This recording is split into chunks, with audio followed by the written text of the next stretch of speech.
My dear students of class 12, welcome to my second video on reading of the sonnet composed by William Shakespeare, that is entitled as Shall I Compare Thee to a Summer Day.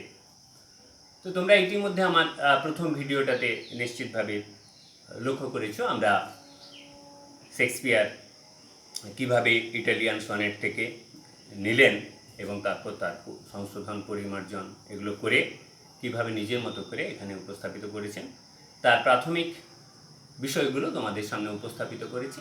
ঠিক একইভাবে তার ব্যক্তি জীবনেও আমরা দেখলাম 14 বছর বয়সে বাবাকে হারানোর পরে বিভিন্ন প্রতিকূলতার মধ্যে কিভাবে তিনি গ্রাম ছাড়তে বাধ্য হলেন এবং তারপর লন্ডনে এসে কিভাবে লড়াই করতে করতে তিনি নিজেকে সফল কবি এবং নাট্যকার হিসেবে প্রতিষ্ঠিত করলেন, সে বিষয়ে আমরা বিস্তারিতভাবে আলোচনা করেছি।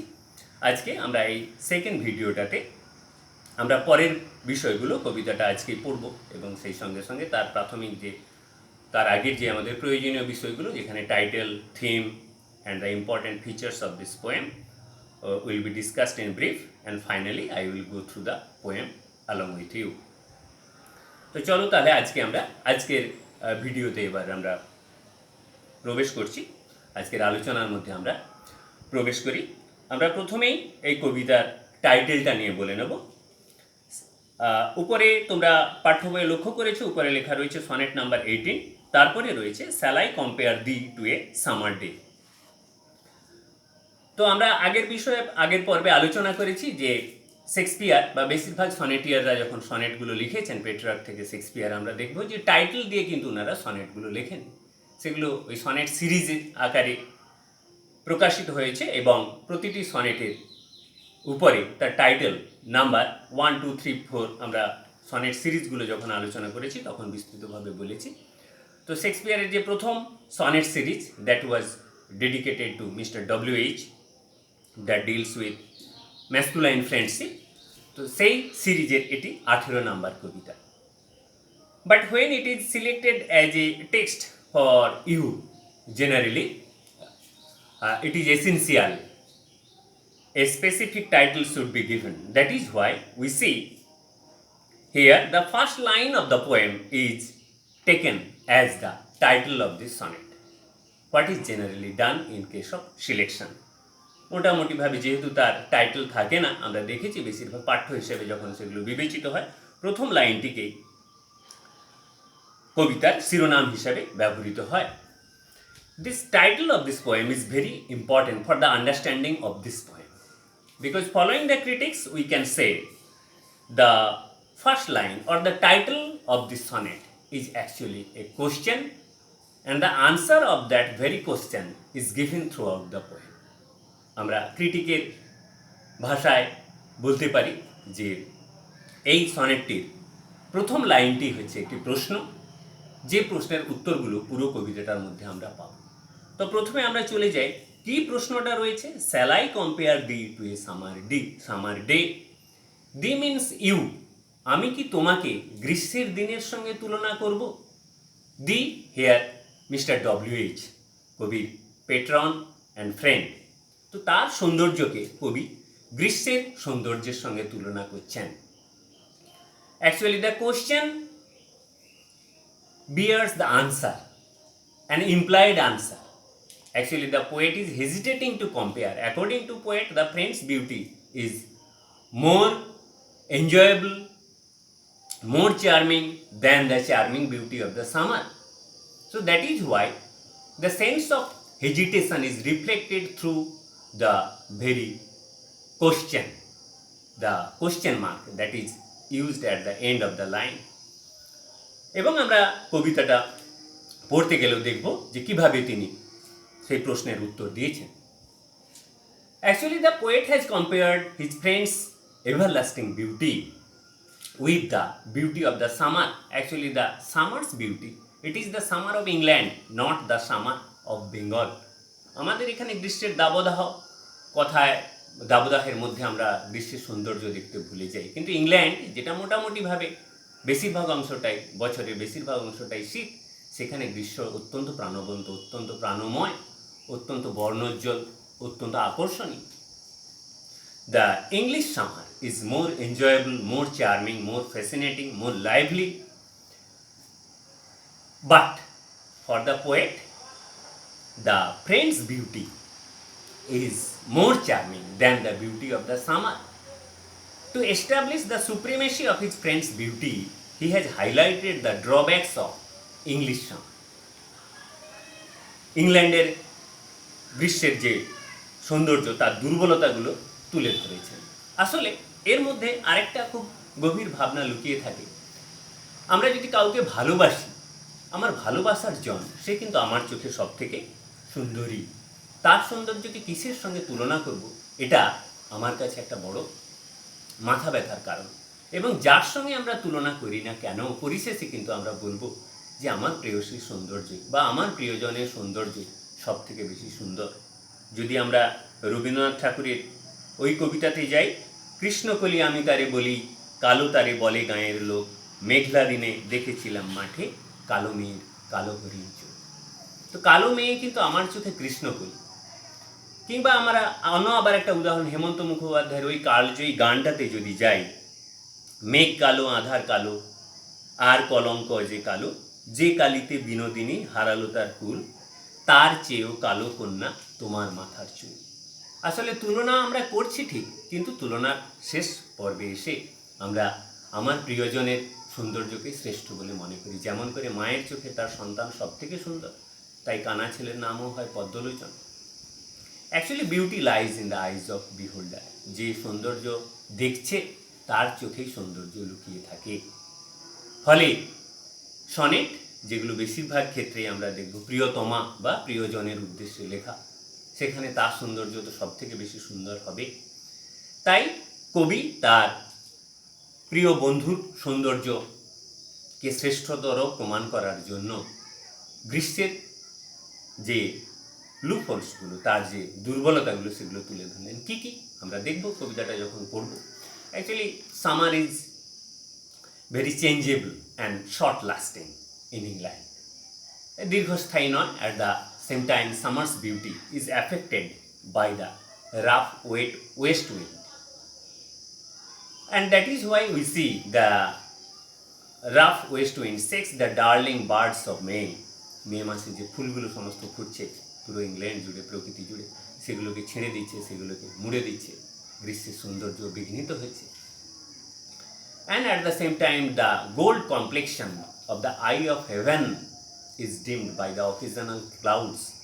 আমরা দেখবো যে সূর্যের যে তার সোনালি ছটা, সেটা মেঘের আড়ালে ঢেকে যাচ্ছে। এবং সর্বোপরি চতুর্থত উনি বলছেন, beauty of every lovely object is declined by the ravages of time. যে সুন্দর বস্তু সে যত সুন্দরই হোক না কেন, তার সৌন্দর্য কালের গতিতেই হারিয়ে যায়।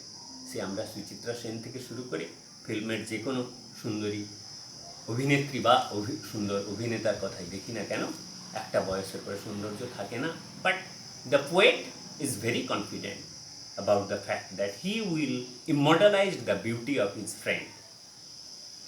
The time, age and death can do nothing to the everlasting beauty of his friend.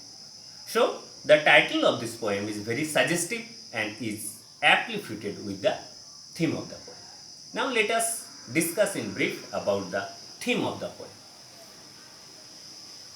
Everything in life is transitory. Time change and spoil everything. But creative art will defy everything. In brief, we can say life is short but art is long. জীবনে সমস্ত কিছু নশ্বর, ক্ষণস্থায়ী, কিন্তু শিল্পে যখন সেই জীবন স্থান পায়, সে তার অমরত্ব প্রাপ্তি ঘটে। Actually, the magical power of verse will immortalize his patron and friend's everlasting beauty. Thus, Shakespeare plays a glowing tribute to the beauty and youth of his friend and patron. আমরা কবিতাটির মূল বিষয়বস্তু যে শিল্পের মাধ্যমে জীবনকে অমরত্ব প্রদান করতে চেয়েছেন কবি।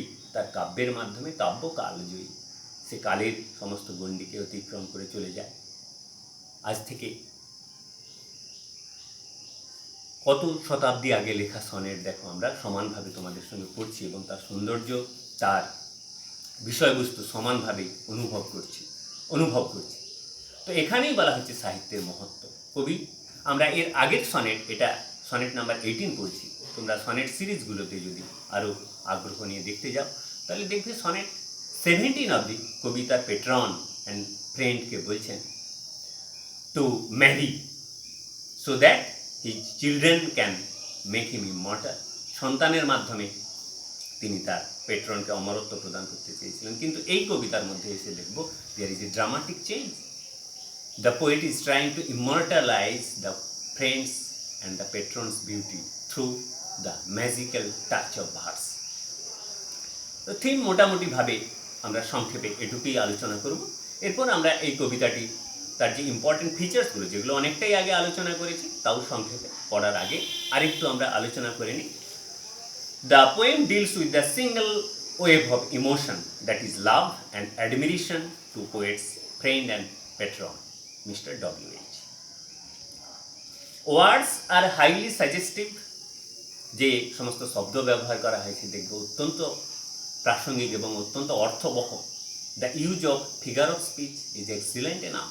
কবি তার ফিগার অফ স্পিচের ব্যবহার আমরা তো শিখবো সেখান থেকে, সাহিত্যে কীভাবে এর ব্যবহার করা যায়, কীভাবে ব্যবহার করা উচিত। স্ট্যান্ডাইক প্যাটার্ন, এগুলো আমি আগেই বলে নিয়েছি যে আমরা কবিতাটার ক্ষেত্রে দেখব। আমি যখন পড়াবো তখন আরেকবার সংক্ষেপে হয়তো আলোচনা করে নেব।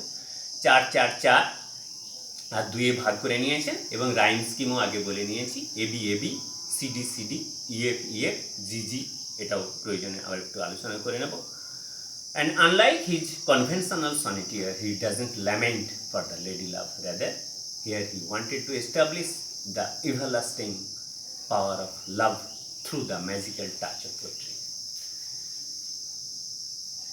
তার প্রিয় মানুষটির জন্য বা প্রেমিকার জন্য হাহাকার করেনি প্রথাগত সনেটিয়ারদের মতো। এখানে বরং দেখব সাহিত্যের মাধ্যমে ভালোবাসাকে তিনি অমরত্ব প্রদান করতে চাইছেন। And use of blank verse, অমিত্রাক্ষর ছন্দ যাকে আমরা বলবো, মুক্ত ছন্দ, that is very interesting, and that is one of the master stroke of William Shakespeare, what made him the poet of poets. Actually, the free speech rhythm enabled him to experiment more and more, and he was a successful experimenter both in sonnet and also in drama. His influence on the next generation poets and writers is beyond question. হাজার হাজার লেখক, হাজার হাজার উদীয়মান সাহিত্যিক শেক্সপিয়ারকে সচেতন কিংবা অচেতনভাবে অনুকরণ করে, যেমন করে আমরা রবীন্দ্রনাথের প্রভাবেও প্রভাবিত হই। এবার আমরা সংক্ষেপে চলো যাই কবিতাটি সরাসরি পড়তে শুরু করি, তারপর আমরা ব্ল্যাকবোর্ডে যাব। Shall I compare thee to a summer day by William Shakespeare? Actually, this is the sonnet number 18. Shall I compare thee to a summer day? Thou art more lovely, more temperate. Rough winds do seek the darling birds of May, and summer's lease hath all too short a day. Sometime too hot the eye of heavens, and often is his gold complexion dimmed, and every fair form fair sometime declines by chance or nature's changing course untrimmed. But thy eternal summer shall not fade, nor lose possession of that fair thou woost, nor shall death brag thou wanderest in his shade, when in eternal lines to time thou growest. So long as men can breathe or eye can see, so long lives this, and this gives life to thee. এবার চলো আমরা line ধরে ধরে শব্দ, অর্থ এবং এই কবিতার মানেগুলো বুঝে নেওয়ার চেষ্টা করি। আমরা 4 লাইন করে মানে বলতে বলতে এগোবো, এবং আমি জানি আমার সঙ্গে সঙ্গে তোমরা পাঠ্য বই অনুসরণ করলে যেটুকু সমস্যা আছে সেটা কেটে যাবে। চলো আমরা সরাসরি কবিতা এবার তোমাদেরকে নিয়ে পড়তে শুরু করি। প্রথমে আমি পড়লাম, এবার তোমরা পড়ছো, তার সঙ্গে সঙ্গে আমিও পড়ছি। Shall I compare thee to a summer day? প্রথম লাইনেই সরাসরি বাংলায় চলে আসে। তাহলে আমি টাইটেল সম্পর্কে যা বলছিলাম, কবি প্রথম লাইনেই বলছেন যে আমি কি তোমাকে গ্রীষ্মের সঙ্গে তুলনা করব। Here B, this B is mister W H, his friend and patron, to whom he has dedicated this sonnet. Shall I compare thee? তোমাকে কি তুলনা করব কার সঙ্গে? টু এ সামার্স ডে, গ্রীষ্মের দিনের সঙ্গে কি আমি তোমাকে তুলনা করব? আসলে গ্রীষ্মের দিন বলতে গ্রীষ্মের সৌন্দর্যের সঙ্গে, আর তোমাকে বলতে তোমার সৌন্দর্যকে কি আমি গ্রীষ্মের সৌন্দর্যের সঙ্গে তুলনা করব? Thou art more lovely and more temperate. প্রশ্নের মধ্যে উত্তর উনি দিয়ে দিলেন। প্রশ্নটা শেষ করার পরেই বুঝলেন বোধহয় এই তুলনা যথার্থ নয়, তাই সঙ্গে সঙ্গে সময় বেশি অতিবাহিত না করে পরের লাইনেই বলছেন দাউ art, art means are, thou means you, you are more lovely and more temperate. তুমি আরো বেশি সুন্দর, আরো বেশি কোমল, আরো বেশি মনোরম। Temperate, that is soft and sweet and mild and moderate, not extreme. Rough winds, কেন তুমি গ্রীষ্মের দিনের থেকে, গ্রীষ্মের সৌন্দর্য থেকে তোমার সৌন্দর্য বেশি সুন্দর? পরের লাইনে বার্তাগুলো দিচ্ছেন। Rough winds do shakes the darling birds of May. অসংযত হাওয়া, দমকা হাওয়া, কোন হাওয়া? The west wind, the common west wind of England shakes the darling birds of May. What is the darling birds of May? Actually, the flowers or the blooming flowers, and the birds, they are very darling to the month of May. Here, the month May is personified. The month is acting like an affectionate mother. The mother is ever affectionate to her child, who is very much careful about the comfort of the child. Similarly, we see the rough winds is badly disturbing the darling birds of May. The birds, kurigulo, that are very darling to the month of May are disturbed by the rough winds, by the rough west wind of England. ফলে গ্রীষ্মের সৌন্দর্য অনেকটা বিঘ্নিত হয়ে যাচ্ছে। এই যে ঝড়ের পরে আমরা দেখব প্রকৃতি যেমন নাড়া নাড়া, একটা বিভ্রান্তি, একটা কেমন হারানো ভাব, সব হারানো ভাব, তো দমকা হওয়ায় একইভাবে আমরা দেখছি যে ওই মে মাসের গ্রীষ্মের যে সৌন্দর্য সেটা বিঘ্নিত হয়েছে। And summer's lease hath all too short a day. গ্রীষ্মের যে বিস্তার, that is lease mean here the span, the duration of summer is very short in England in compare to the summer of Bengal. তো এখানে গ্রীষ্ম অনেক সংক্ষিপ্ত, অনেক ছোট। তো এই ছোট্ট সংক্ষিপ্ত পরিসরের সৌন্দর্যের সঙ্গে আমার বন্ধুর যে সৌন্দর্যের যে বিশালতা, যে ব্যাপকতা, তার আমরা তুলনা করতে পারি না। তাই এ তুলনা অসম্পূর্ণ, এ তুলনা ঠিক না, এবং তার সৌন্দর্য মাঝে মাঝেই দমকা হাওয়ায় বা বিধ্বংসী ঝড়ে বিধ্বস্ত হয়ে যায়। ফলে আমার বন্ধুর সৌন্দর্যের কোনো ক্ষয় নেই, কোনো ব্যয় নেই। পরের স্ট্যান্জাতে আমরা চলে আসি। Sometime too hot the eye of heaven shines, and often is his gold complexion dim, and every fair form fair sometime declines by chance or nature changing course. কি হচ্ছে আমরা সেকেন্ড স্ট্যান্জাতে দেখি। Sometime too hot the eye of heaven shines. কখনো কখনো the eye of heavens, actually the sun, the brightest star near the earth is sun, that is called the eye of heaven. সেই সূর্যের অবস্থা কি হয়? Sometime too hot the eye of heaven. সূর্য মাঝে মাঝে অত্যন্ত বেশি গনগনে উত্তাপ বিকিরণ করে, অত্যন্ত বেশি উত্তপ্ত হয়ে ওঠে। The scorching heat of summer affects the beauty of the summer season in England. So the nature lover cannot enjoy the beauty of the English summer because of scorching heat of summer. But in compare to the scorching heat of summer, his friend's beauty is very moderate, is very tempered, is very soft, is very sweet and mild, not very extreme, very soothing to the eyes of the poet. And often his gold complexion dim, এবং তার যে সোনালি ছটা সেটাও মাঝে মাঝে gate pale, বিবর্ণ হয়ে যায়, বিকজ অফ ক্লাউডস, মেঘের আড়ালে মাঝে মাঝে সূর্যের যে উজ্জ্বল আলো সেও হারিয়ে যায়। But in compare to that, the poet's beauty did not get pale, বিবর্ণ হয় না, সে পরপর উজ্জ্বল, আরো প্রতিভাত।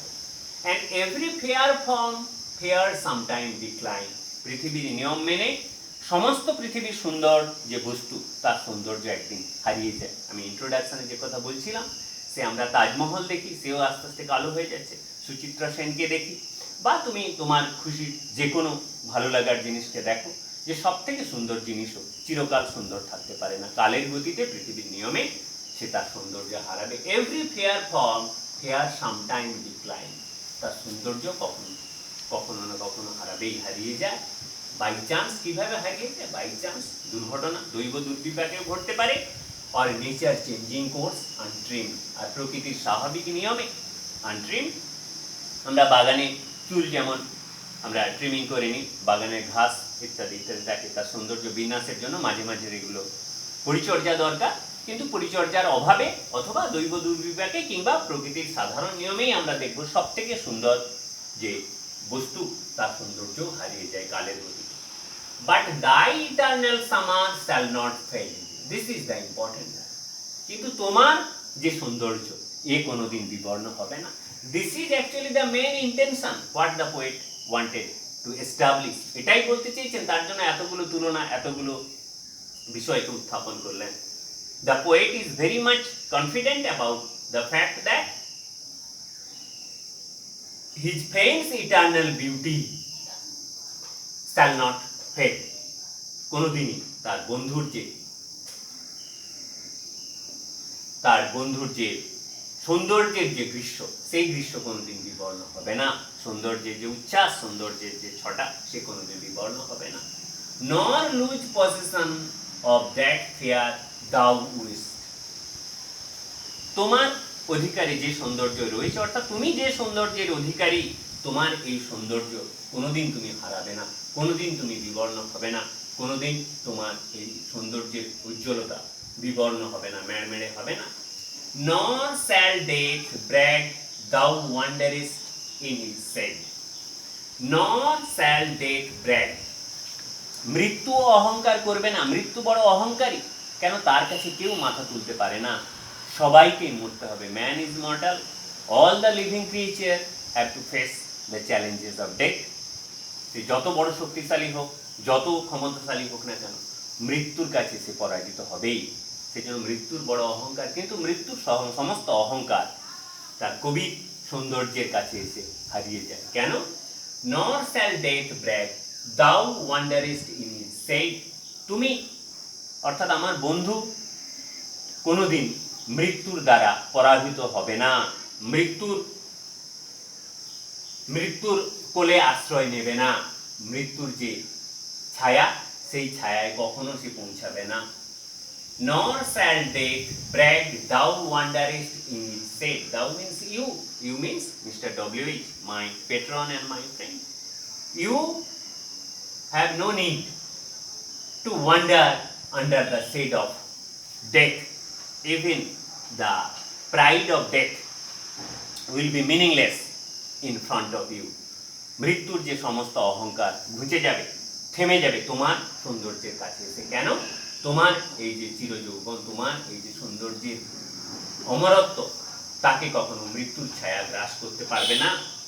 When in eternal lines to time thou growest, প্রকৃতির নিয়মে, কালের নিয়মে তোমার শরীরের সৌন্দর্য হারাতে পারে, কিন্তু আমি সেই সৌন্দর্যকে যেহেতু কাব্যের অঙ্গনে চিরভাস্বর করে দেব, তাই কালের গতিতে তোমার শারীরিক সৌন্দর্য যদিও বা হারায়, সাহিত্যের অঙ্গনে তোমার সৌন্দর্য চিরভাস্বর হয়ে থাকবে।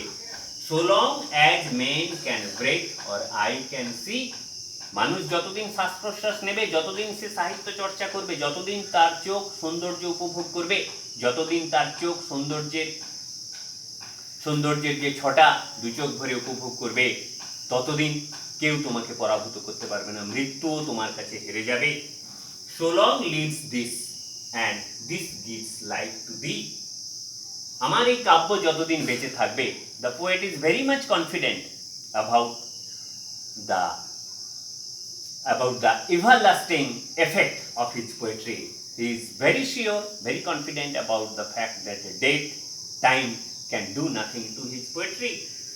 So long my poetry will live, you will also live with my poetry, and this gives life to thee. This means my writings, my poetry, my sonnet will make you everlasting. In brief, I have completed my reading. Actually, I am sure now if you go through the textbook again and again, following my words and my dictation over the sonnet, you will enjoy the poem very much. To conclude the video, I need a rectification in my last video. By mistake, I have said the date of birth. Actually, actual date of birth of William Shakespeare is 1616. Actually, I have mentioned it by mistake. So you should rectify. You should make it correct yourself. Shakespeare died in the year 1660. Okay.